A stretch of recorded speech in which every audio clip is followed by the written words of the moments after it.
Hey, what's happening, everybody? I hope you guys are having a good day. My name is Dr. Boyce Watkins. Welcome to drboycetv.com, the home for intelligent Black people. Today, I'm going to challenge your thinking a little bit. We're going to talk about Van Jones.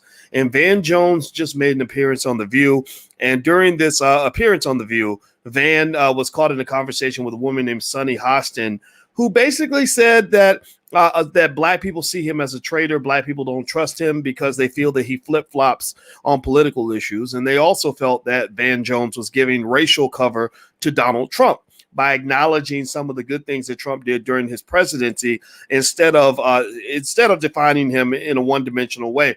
So I'm going to actually give you a deep analysis on Van Jones, Sonny Hostin, The View, and a few ways to think about this. So get comfortable, hit the thumbs up button, hit the share button, hit the subscribe button. We're going to get started on drboycetv.com right now.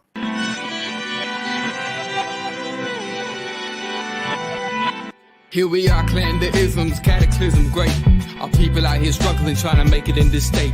Everybody out here doing it, but we the ones too late. Now family, we the ones who gotta delegate. Get that money in the power, never be fake. Stick to co-sign for 3. What did he say? Create jobs, support our own. Educate the same and buy back your home. Got 3 degrees, triple 10. 3 PhDs, now we on the CNN. DBTV, let's talk about negligence. Ignorance is bliss, but we can turn it to intelligence. Believe none of what you hear, half of what you see. Let's break it down here on Dr. Boyce TV. Here we are. Hey, what's going on, guys? What's going on? My name is Dr. Boyce Watkins. Welcome to drboycetv.com, the home for intelligent Black people. Now, this is a conversation for people that want to be smarter or already are smart. This is not a conversation for one-dimensional thinkers because you'll probably get frustrated and your head will explode. So all the dummies are welcome to walk out the door. You have to leave if you are not smart enough to participate in a mature, intelligent conversation. So if you want to be Black and intelligent, say I, say yes in the chat. Let me know that we can have conversations where we can agree to disagree and lay out all points of view and still walk away and love each other at the end of the day. As an intelligent Black man, I will tell you that I am not at all threatened by differences of opinion. I am not at all set off and triggered by the fact that you don't agree with everything that I say. I'm not going to call you a dog or a piece of crap or try to kick you in the face or tell you that you're a terrorist or that you don't matter or whatever just because we disagree. You know what I'm going to do? Let me tell you what I'm going to do if you disagree with me.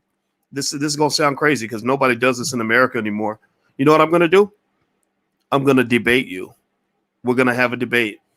And then after the debate, we're going to forget about what we were talking about and we're going to go eat lunch together. And I'm going to say, okay, as long as you're Black first like me, then we're good. So everybody who's Black first, say B1, put hashtag B1 in the chat. Hashtag B1 if you're Black first. That means you put your community first. You're Black first before you're Democrat or Republican. Hashtag B1 if you're Black first before you are a feminist or traditionalist. Hashtag B1. Hashtag B1 if whether you're gay or straight. Black first. That's the key. That's the idea. That's what keeps us centered. So let's talk about this. And I'm going to tell you why I'm talking about this topic in a second. Van Jones, I saw that there was this interesting back and forth where Van Jones went on The View, which is a show that I would never want to go on to. The View hates straight Black men pretty much. Now, I don't even know if Van's straight or not. I don't even ask. I don't care. But The View pretty much doesn't like Black men. It's kind of like that Cocktails with the Queens. Anybody remember when Ice Cube went on Cocktails with the Queens? I'm gonna tell you what. Cube is my homie, but if he had told me he was going on Cocktails with the Queens, I would have said, man, you might as well stay home because you're gonna be the bad guy before you walk up in the door. Because the hatred toward the Black male is absolutely unbelievable on platforms like that. Platforms like The View and Cocktails with the Queens, they're not there to give the Black man a fair shake. They're not there to hear what you have to say. They're not there to try to understand where brothers are coming from. They're there to tell you why you're wrong. They're there to tell you why something's wrong with you. They're there to tell you how flawed you are and how stupid you are and how terrible you are.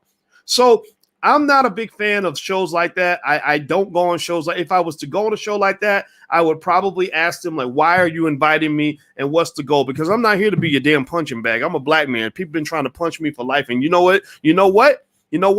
You punch me, I'm going to punch you back. And when I punch you back, I don't punch you with my fist. I'm gonna punch you with my brain. And let me just tell you, my brain is Mike Tyson 1991. My brain is the 1991 Mike Tyson, and I'll knock you out. I'll knock all your teeth out. So don't come up in here punching at me, because the black man is tired of being the punching bag. We're sick of that nonsense. It's stupid.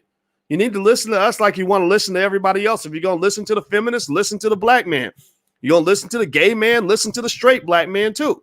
You want to listen to white people? You want to listen to Joe Biden and have him explain his way out of the fact that he incarcerated more black men than any president in the history of this country? Well, if you're going to listen to that, then you need to listen to me. So that's why I don't think a black man can ever win by going on a show like The View. The only way you can win is if it is pre-agreed from the beginning that you agree with their point of view and you're not going to challenge their thinking. But then again, it's hard to challenge the thinking of people who don't think at all. Like they say, it's hard to win an argument with an intelligent person. It's impossible to win an argument with an ignorant son of a bitch. So ignorant people, don't argue with ignorant people. I'm just telling y'all, if you ever want to drive yourself crazy, try to have an argument with an ignorant person. It's literally like asking a man to play the piano when he has no arms. It literally is. It's like taking a bicycle ride and the person you're riding with has no legs. Literally, arguing with an ignorant person is about the most frustrating experience in your life. I would rather you go argue with a chair or a box of fried chicken than to have you try to argue with an ignorant person who refuses to change their thinking. I digress. Let's get back to Van Jones and The View. Hit the thumbs up button. Please hit the thumbs up button. So Sonny Hostin, that little clip I saw, I didn't see the whole interview. But I did see where Sonny Hostin was basically saying that Van Jones is not trusted by black people. Now, who made Sonny Hostin the representative of all black people? I have no idea. I have to go talk to the Negro delegation and find out who nominated her to represent all black people, but whatever. Okay. She said Van Jones is not trusted by black people. Now, do I disagree with this assessment? No. I mean, she's probably right. I mean, it's Van Jones. Even I have had issues with Van Jones. Y'all see me. If you follow me on Twitter, which, by the way, you can follow me on Twitter at Dr. Boyce Watkins 1, you'll see where, and there's my Instagram too, if you want to follow me on Instagram, but just be prepared to have your thinking challenged. I'm going to piss you off at least 3 times a week. If you're okay with that, then follow me on the gram. If you're not, then you just unfollow me now so you don't have to unfollow me later. But with Van Jones, I am not a person who is in alignment with probably about 35% of what Van Jones says gets on my nerves. About 35% of what Van Jones says would have me saying, come on, man, what are you talking about? When I saw Van Jones crying on CNN, I wanted to jump through the TV and say, please, black men, stop crying on TV and don't cry over something like an election. If you're going to cry because a little black girl got shot in the hood and she deserved to have a chance to live. If you're going to cry over all the potential that you see wasted in the black community when our little boys are being trained to grow up to become ignorant, thugged out gangster rappers who can't even spell their mama's names. Like, if you're going to cry because of all the black women that don't have husbands because Joe Biden put hundreds of thousands of black men in prison, and which reduced the supply of marriable black men. So if you're going to cry for us, cry for something black. Don't cry because Trump won the election or because Trump lost the election. I don't remember. He's just cried so many times. I just can't keep up with it. And I don't like it. I don't like it at all. But because I don't like it, that doesn't mean I don't like Van sometimes. I told you 35% of the time I can't stand what he says, but about 65% of the time he sounds pretty smart to me. He sounds like a guy that has his own opinion. And I'll tell you, if you want to know how I think, and this is not very popular. This is why I'll never be the most popular person on the internet, because I piss everyone off. I know this, right? But then again, that's going to happen. I have more education than 99.9% of all people. So I'm going to see things a little bit differently. And I'm going to tell you, I don't really care if you agree with me or not. What I try to figure out is, when you have those views that you have, did you come to that conclusion on your own, or are you simply reciting what somebody told you on Fox News? When you tell me that you deeply believe in something, did you really come to that conclusion through critical thinking, or are you just reciting whatever stupid soliloquy Rachel Maddow gave you that night on MSNBC? Because I don't respect, I can respect anybody with original thoughts. I cannot respect people who simply regurgitate nonsense and don't even know what it means, haven't even considered the other point of view, haven't even weighed the other possibilities. And I have spidey senses. I can pick up on whether or not you've come to your conclusion through critical thinking, or if you come to your conclusion because somebody told you what your opinion is supposed to be. Somebody handed you your opinion. That makes you a victim of propaganda. And victims of propaganda are not necessarily people that you can respect in a debate that requires some degree of critical thinking. So here's one of the things I look for when I'm determining whether or not someone came to their conclusion in a way that makes sense to me. You know what I look for? I look for nuance. I look for your ability to kind of see the yin and the yang of every argument. Like I look for your ability to say, I don't really like this, but I can understand why people might like that. Right. Or when you say, the Democrats are definitely right. We need to have more social programs because we can't have our poor people just out here on the street and with nothing to eat. But then again, I do understand the Republicans' concerns about maintaining family values. And I do get the fact that they don't enjoy the idea of teaching an 8-year-old that they can change their gender at the drop of a hat, or letting men decide they want to be women and go into things like what is it? MMA fighting of all. For God's sake, literally, a man decides he wants to be a woman and he can become an MMA fighter within a few weeks. That's how that lady's skull got cracked. Did anybody see that? Well, this guy, literally, a dude was like, hey, I think I feel like I'm a woman on the inside. So they let this man go and become an MMA fighter. And this dude cracks a lady's skull. I didn't know you could survive getting your skull cracked. I figured that would mean you'd pretty much be dead. But somehow she survived a broken skull. That doesn't make no sense to me. And it shouldn't make any sense to you. Normal people are like, what is this? This is crazy. So I look for nuance. That's my point. I look for your ability to empathize with points of view that are completely different from your own. So with Van Jones, I see nuance. I see Van Jones as a guy who has courage in the sense that Van Jones is not afraid of pissing people off because it might give the impression that he's flip-flopping, when really he's saying, you know what? I'm really glad Donald Trump is out of office. He's saying, I'm not a fan of Donald Trump. He was not presidential. He probably played some part in the Capitol getting stormed, even though we are still wondering why that $1 trillion military that you have wasn't guarding the building that day. This is one of the most important buildings on American soil. Your military budget's $1 trillion a year. You were in Washington, D.C., not in the middle of nowhere. You were in D.C. The Pentagon's right down the street, and you couldn't defend that building. That means you can't defend anything. If you can't defend the most important building on U.S. soil with your $1 trillion military, then you can't defend shit. Let's just keep it 100 right there. But going back to Van Jones, maybe Trump played a part in the riot, so therefore I'm not a fan of Donald Trump. Donald Trump is also an SOB. He's a liar. He's a narcissist. He's done a lot of things that you can say are unpresidential. Right? It's time to let some grown folks back in the White House and hopefully one day restore the dignity that existed within the presidency, because Donald Trump undermined quite a bit of that. So Van has the right to say that, and I don't disagree with him at all.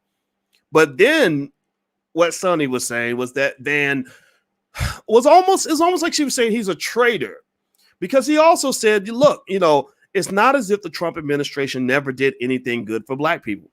It's not as if he didn't do some good things for HBCUs. It's not as if he didn't at least listen to people like Ice Cube, who were being completely ignored by Joe Biden, by the way.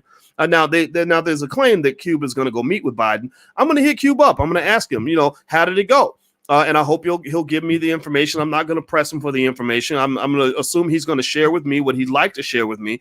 But I'm going to want to know, was this a substantive meeting, or was this symbolism? Is this something real? Or is this Joe Biden trying to fool somebody into a photo op the same way Donald Trump used to fool black people into photo ops? What I don't like about all of this stuff is I hate the idea that black folks will watch Joe Biden do the same damn thing that they just saw Donald Trump do. And when Trump does it, you're outraged. But when Biden does it, you want to give a passer for the massa. You like, well, it's okay. That's what he just doing it. So when Trump gets a rapper like Kanye West to go rap about how great it is to be a Republican, it's a problem. Kanye's mentally ill. He's cooning. What's wrong with him? Oh, Trump's just using him.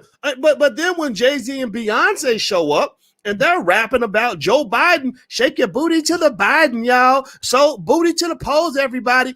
You think that's okay. You think that's okay. So basically, hot water is hot when it's in your left hand, but hot water becomes cold when it's on your right hand. Like it don't make no sense. It can't be a sunny day. You can't look up at the sun and say, "Oh my God, it's a beautiful day," when you're on the left side of your backyard, and then say, "Oh my God, it's raining and the weather's terrible," when you're on the right side. It doesn't make any. It makes you look stupid. It makes you look ridiculous. It's incredibly transparent.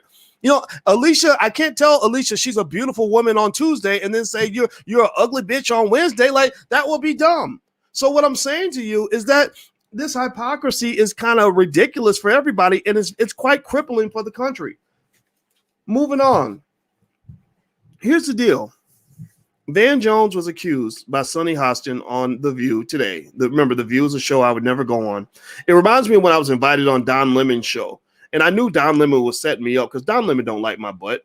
Don Lemon's been mad at me ever since I dissed Lee Daniels, his old raggedy ass friend who made that horrible show where he's trying to make everybody as mentally dysfunctional as he is. Lee Daniels is a sick son of a bitch. He needs to be in a mental hospital. But for some reason, white people love to take the worst of us and the most ignorant of us and elevate them to this black leadership role. So Don Lemon's been mad at me ever since I did the Lee Daniels thing. That's why Don went on to the Tom Jordan Morning Show and did a whole soliloquy about why I was wrong about Lee Daniels and why I'm just a blah, blah, blah, blah, blah, right? So when Don Lemon invited me on his show, I knew it was a setup. I knew it was a heist.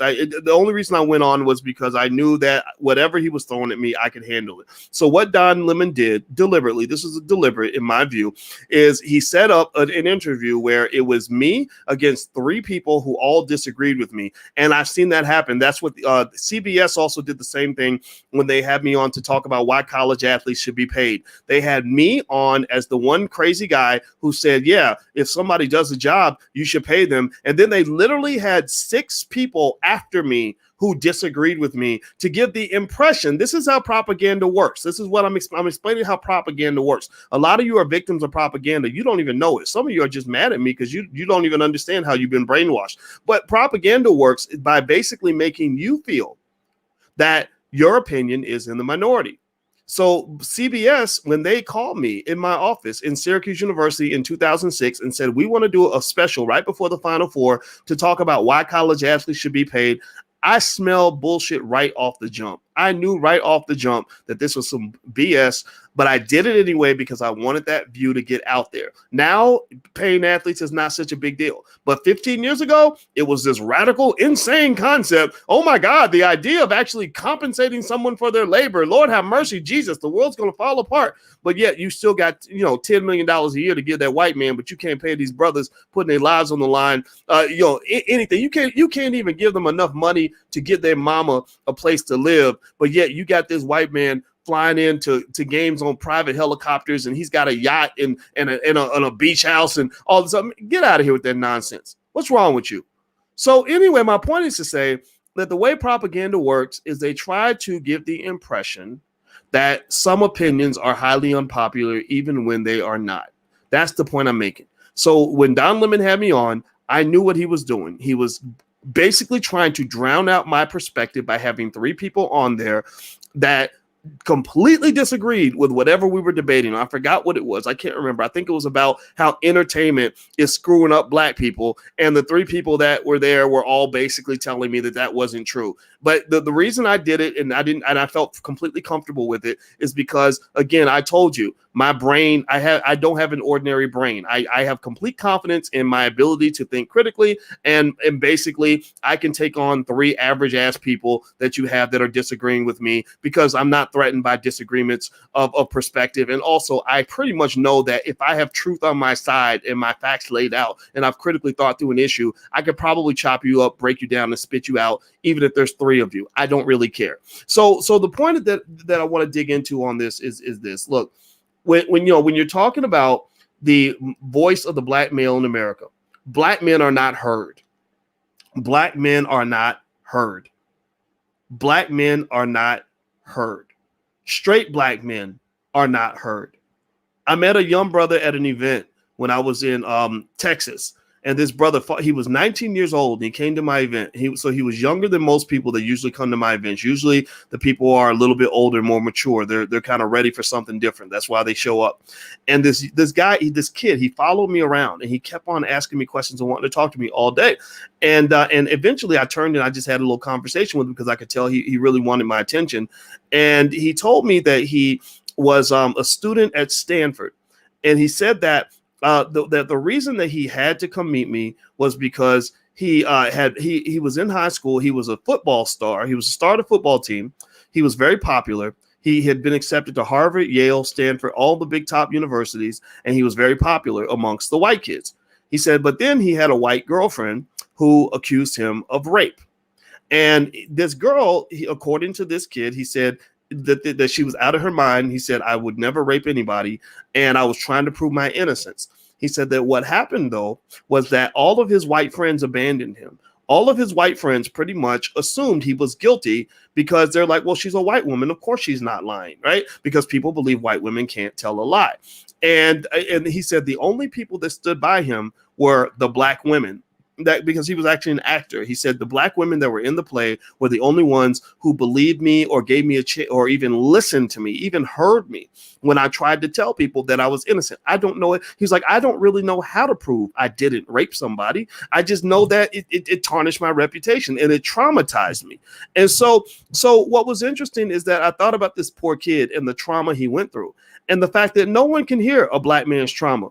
When I talk to you all, even when I talk to black people about how traumatic it must be for these poor brothers that went to prison, some of whom got beaten and raped every day, people can't even hear that. All they can talk about is how much they love Joe Biden and how proud they are that Kamala Harris is wearing the pink and green and how great it is that we got a black person with an important position. And I'm sitting here just thinking, why can't people hear the black man's trauma? Why do we not listen when black men are speaking? Right? Everybody expects people to listen when the black woman's speaking. You know, Kamala Harris told Mike Pence, I'm speaking. And everybody started putting that shit on a t-shirt. Like, I'm speaking. When the black woman's speaking, everyone must listen. Well, yeah, everybody should listen when the black woman's speaking. I know that. I've been knowing that since I was little. My grandma told me that. My mama taught me that. I learned that from my sister, my daughter, my woman. They all taught me that. But who listens when the black man is speaking? I mean, who's really listening? Who's really people ain't listening. When Ice Cube was speaking, everybody told him to shut up. When Van Jones was speaking on The View, they go in this little kitty box. And don't even want to hear his point of view. Don't even want to consider it. Don't even want to show respect for it. Well, a lot of this comes from the fact that you two are a white supremacist. You two have been brainwashed into this belief that the black man does not deserve to have a voice, especially if he's straight. If he's Billy Porter wearing a dress, you gonna let him talk all day. If he's a sick son of a bitch like Lee Daniels, who's literally spreading like a psychological virus throughout the universe with his TV shows and his sick ideologies being pushed out to the world, you'll listen to that all day. But when a brother steps forward and says, this is how black men feel, this is how it feels to be a straight black man in America, don't nobody want to hear that. Now, to finish the story about the poor kid from Stanford, he said that he went to Stanford. This is a true story. I'm not making this up. I'm not going to say his name, but if you're at Stanford, you might know him. And he told me that he went to a black student union meeting to try to talk about the trauma he experienced by being falsely accused of assault by this lady in high school. Eventually, everything got dropped because guess what? Surprise, surprise. It turned out that Miss Becky was on psychiatric medication and she was a liar. And it was unearthed that she was a liar. And that's what cleared his name. If that had not been available, if that evidence had not been out there, he might still be under the dark cloud of suspicion. So he goes to Stanford and he's trying to talk to the black students of the Black Student Union about how he feels and how it felt to be, to be falsely accused and the trauma he experienced. You know what they said? He said that they told him, well, be quiet. You have straight black male privilege. So be quiet. You're not allowed to speak. They literally said that to him. That's what he told me. That was his rendition of that story. Now, maybe there's some more to it. I'm sure that there is. But at the end of the day, none of that surprised me because that's what I see everywhere. So anyway, do me a favor, hit the thumbs up button, hit the share button, hit the subscribe button. Please do that. And also, I should say thank you to someone made a donation in the chat, and I was so caught up in here we go. I see it here. Go24. He says, I really appreciate what you do. Keep bringing it out. Thank you for your donation and for your support. You are greatly, greatly appreciated. Thank you so much. And by the way, I don't know if you guys care about this or not, but actually I'm on Clubhouse. So if you look up Dr. Boyce Watkins on Clubhouse, we are going to do some conversations this weekend. I'll probably jump in there. We'll talk about some wealth related stuff or something like that, maybe on Saturday night. So follow me on Clubhouse if that's what you want to do. All right. So here's what I want to lay out. Let's go specifically to Van Jones and Sonny Hostin. I'm not going to sit here and say Sonny Hostin doesn't have a point of view. I'm not saying Sonny Hostin isn't somewhat accurate. I told you, sometimes I think Van Jones is incredibly flaky. Sometimes I hear him talking. I'm like, yeah. Come on, Van, this is stupid.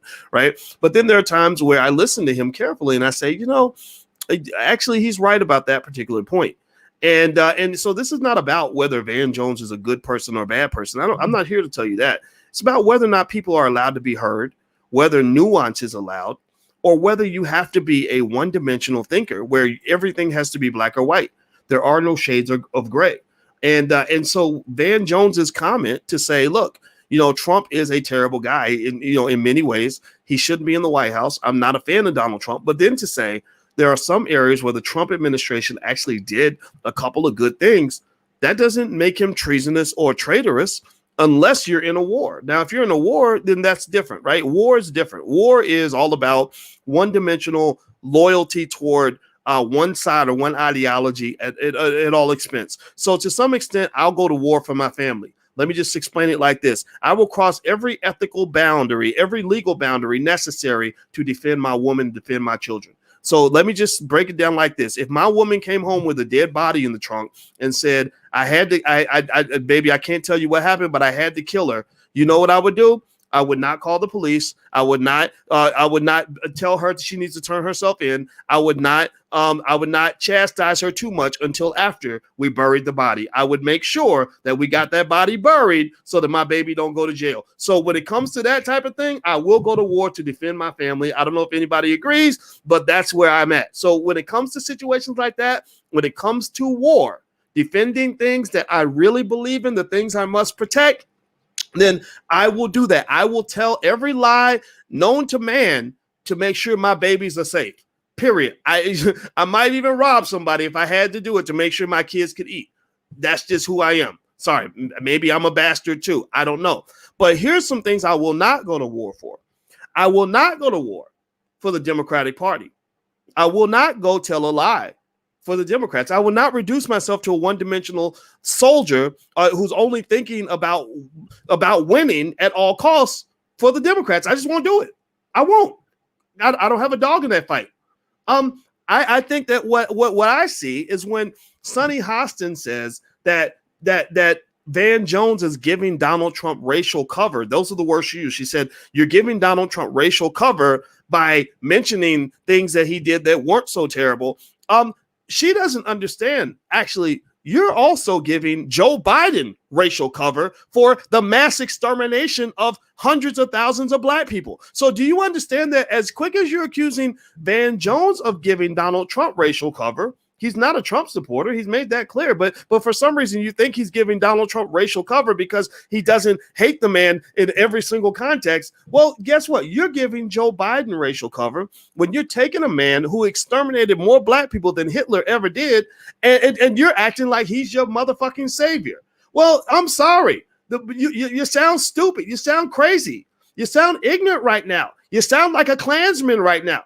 Because the KKK, I don't know how many black people were killed by the Klan, but I doubt that more black people were killed by the Klan than the number of black men Joe Biden put in prison. I don't know. I'd like to see the data on that. I'm sure it would be neck and neck. So I'm not sitting here saying that you're a bad person because you voted for Biden. I get it. I know, lesser of two evils. You have to do it. Trump's a bastard. Let's get him out of office.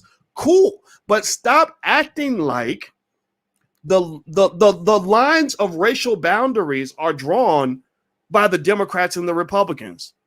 Stop acting like Joe Biden can walk in and say, well, if you don't vote for me, then you ain't black. Fuck you. You can't tell me if I'm black or not. You don't own my blackness. This ain't 1608. You don't, my blackness, my melanin was implanted in me by God. And you, sir, are not my God. In fact, you might be the goddamn devil. You are not a person who gets to define on this planet or any other what it means to be black. So just stop it. Just ask me for your vote like all these other lying-ass politicians and let me and my family make my decision. We will make the decision. We will inform you on what we choose to do. But what you ain't going to do is you're not going to come up in here and try to scare me into going along with your agenda by somehow falsely connecting Democratic Party affiliation with my access to blackness. So I'm going to just say this right now. I'm not going to agree with you if you tell me that a black person is a sellout because they voted for the Republicans. I don't buy into that. And I'm not going to buy into the idea that you're a sellout because you voted for the Democrats. As far as I'm concerned, it doesn't matter to me who you voted for because that has nothing to do with how the black community is going to progress and survive. So after you finish voting and engaging in all these other white supremacist, ridiculous acts, false progress that you've been doing for the last 50 years that haven't made any damn results, let's now go into a back room and talk about how we can make our community better. I talked to a guy yesterday by the name of Maj Toure who runs Black Guns Matter. And Maj is a friend of mine and I respect him. And Maj I think he's a libertarian.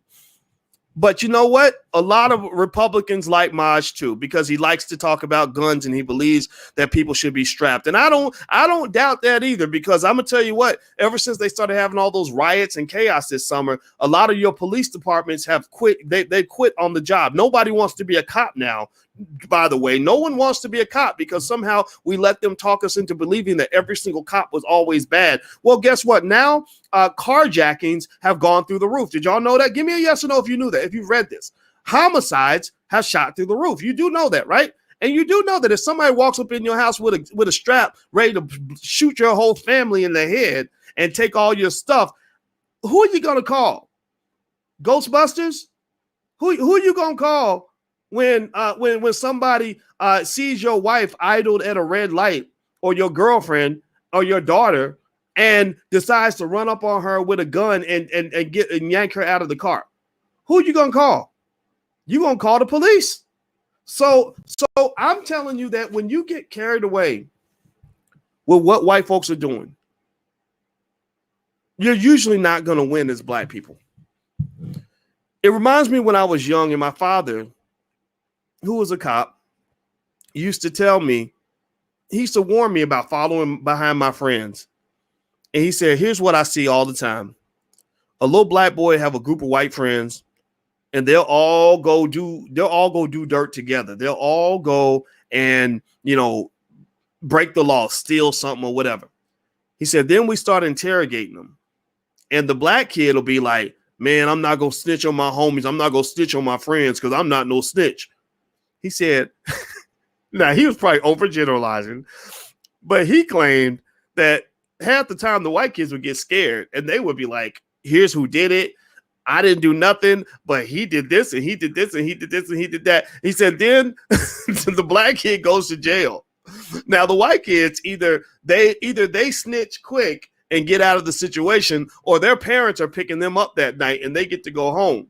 He said the black kid is the one who's in jail overnight.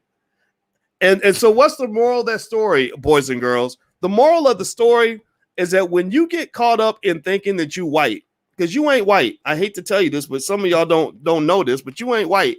When you get caught up in following the crowd because you really think that you're truly one of them, you always get left holding the bag. When the shit hits the fan, that shit falls on your forehead.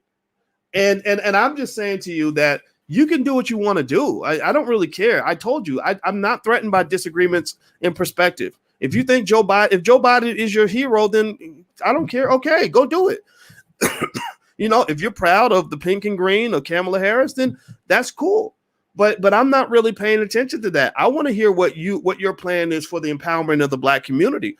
And if all you can do is give me a plan on how you can empower the Democrats or empower the Republicans, and you ain't got nothing to say about the Black community and how we can directly benefit and acknowledging the serious problems that we have in the community, then honestly, you have no value in the revolution.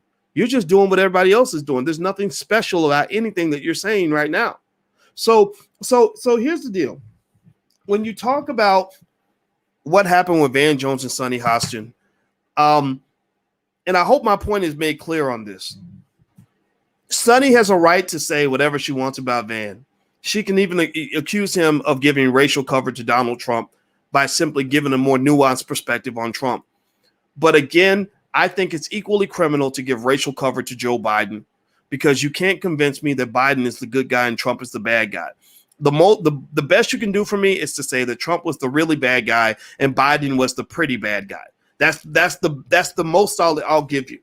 Also, what you find, and when you have mob mentalities like this, like you have in America, which is why your country's falling apart. America is a burning house. Dr. King told you that years ago. He said, I feel that I've integrated my people into a burning house. So I'm going to finish some of what I believe Dr. King would be talking about right now if he were alive today. Number one, he would be talking about economics. That's why they killed him. That's what he was talking about before he died. But number two, I think Dr. King will be watching this house burn as it's burning right now.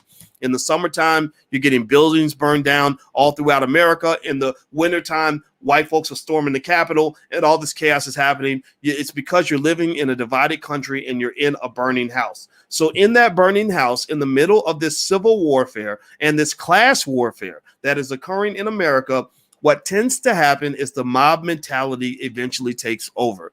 People only like you as long as you're saying what they want to hear. There is no room for critical thinking. Everything becomes all or nothing. There is no room for nuance. And that's what Van is caught up in. Now, this is Van's fault because Van took that job at CNN, and that's what's going to happen. That's why Van works for CNN, and I don't. I used to be on CNN a lot. I'd say a decade ago, I was probably on CNN more than Van was, but I don't want to be in that environment because I already know that at some point, the white folks who believe that they now have the right to tell me what to do, the white folks who are now convinced that I am their Negro, the ones who really think that they own me, will get pissed off when I eventually say something to remind them that, no, you do not own me. I did not trade my oppressor for a different pimp. I'm not going from the pimp in the blue suit to the pimp in the red suit. I'm not jumping back and forth between pimps. I'm not being passed around like a little hoe. I'm an independent, free black man, which means that some days I'm going to say some shit you're going to love, and some days I'm going to say some shit that's going to piss you off. And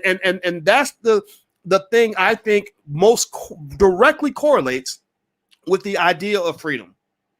If you want to know what I appreciated the most about what Ice Cube did, is that Ice Cube reiterated when we talked, and also when he was in public, and also in his new song he just put out the other day. I don't have the title, but it's good. You should support the brother.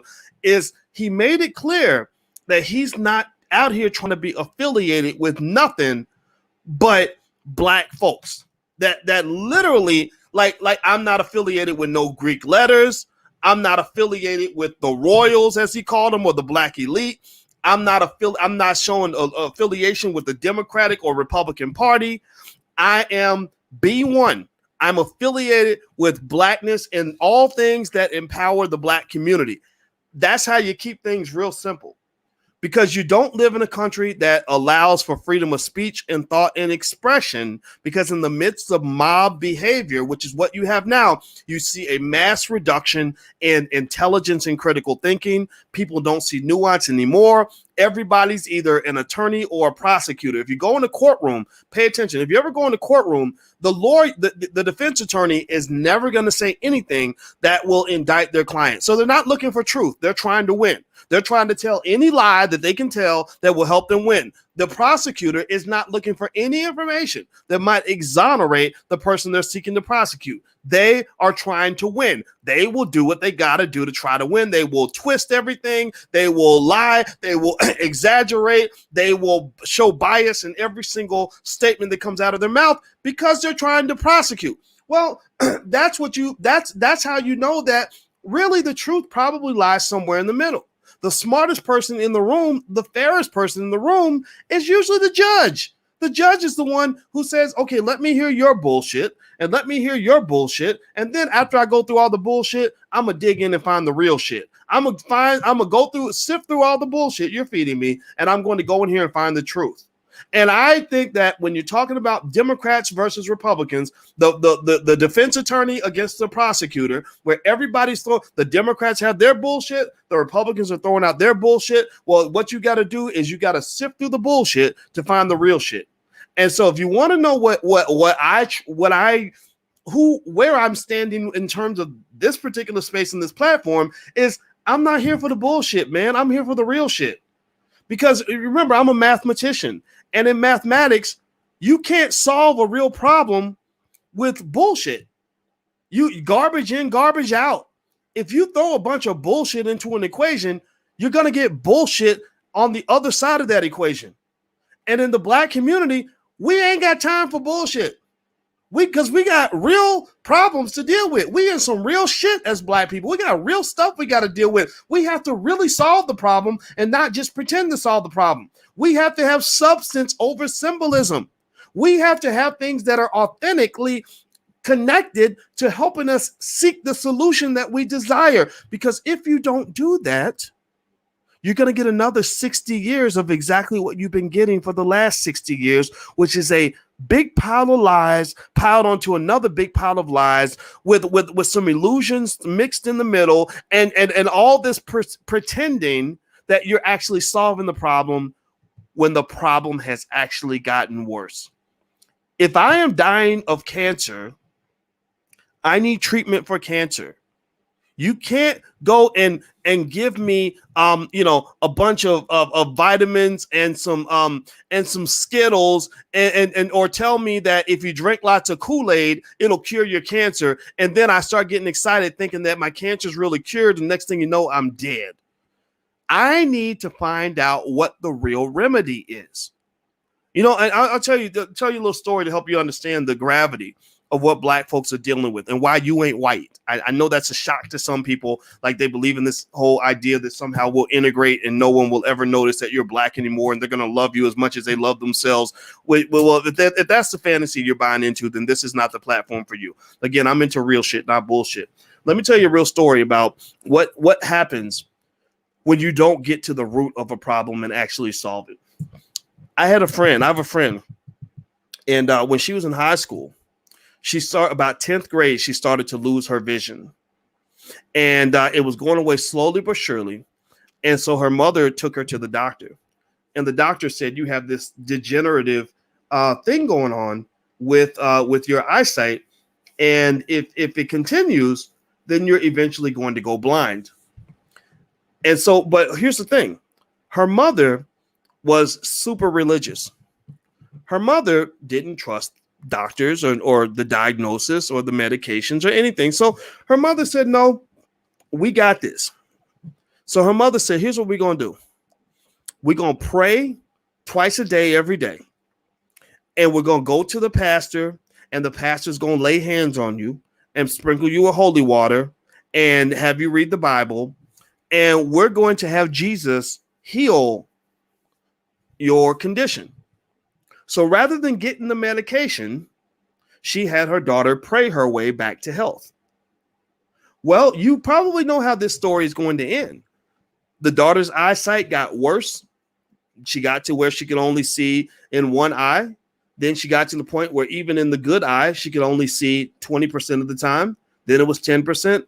And then by the time she finished high school, her daughter was completely blind.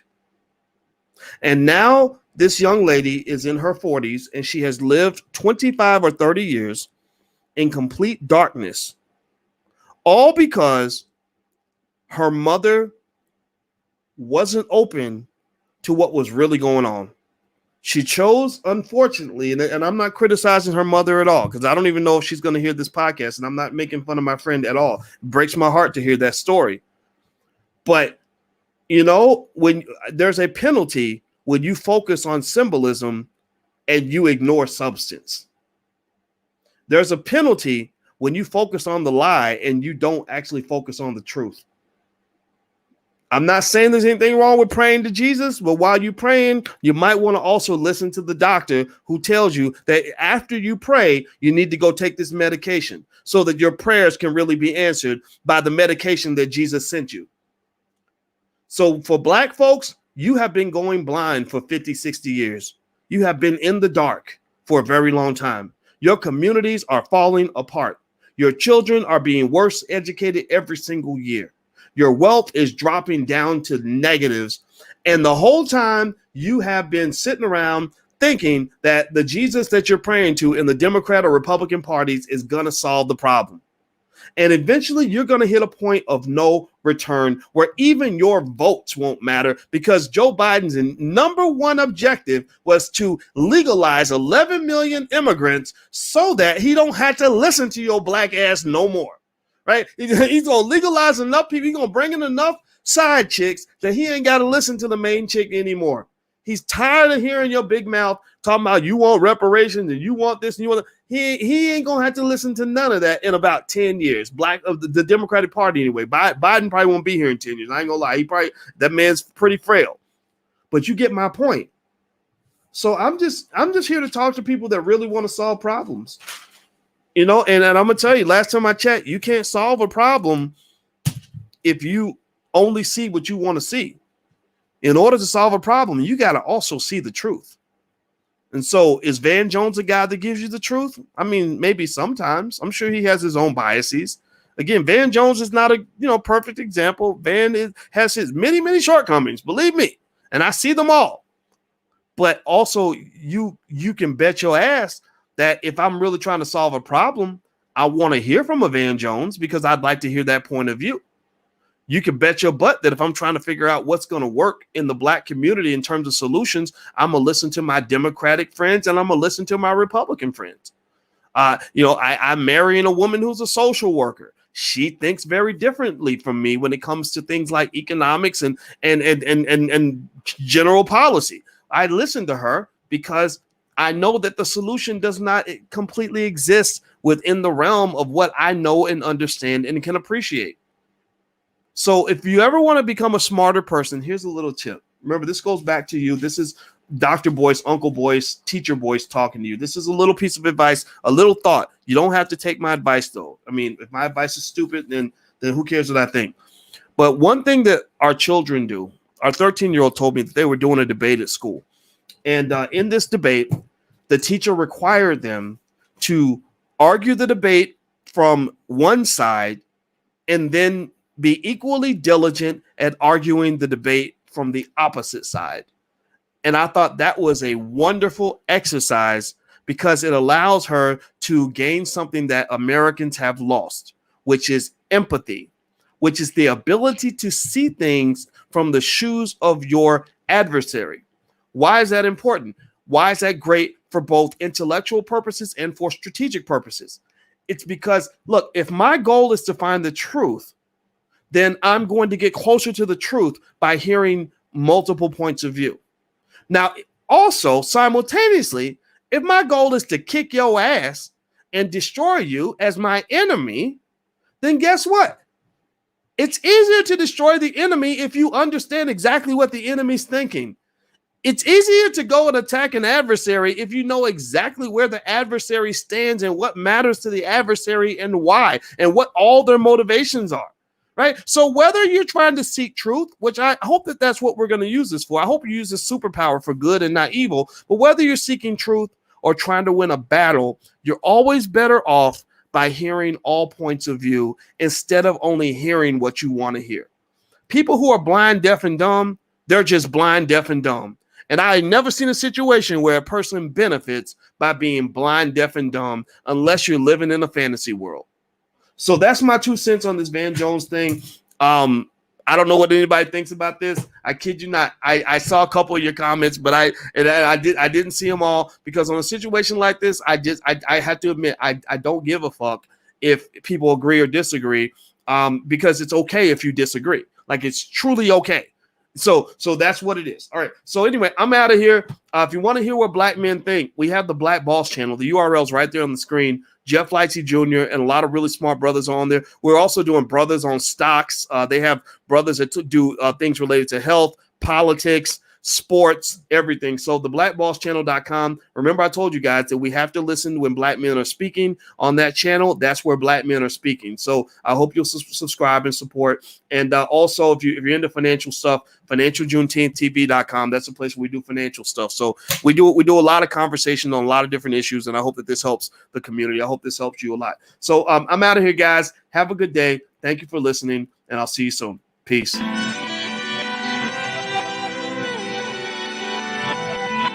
Here we are, clan the isms, cataclysm great.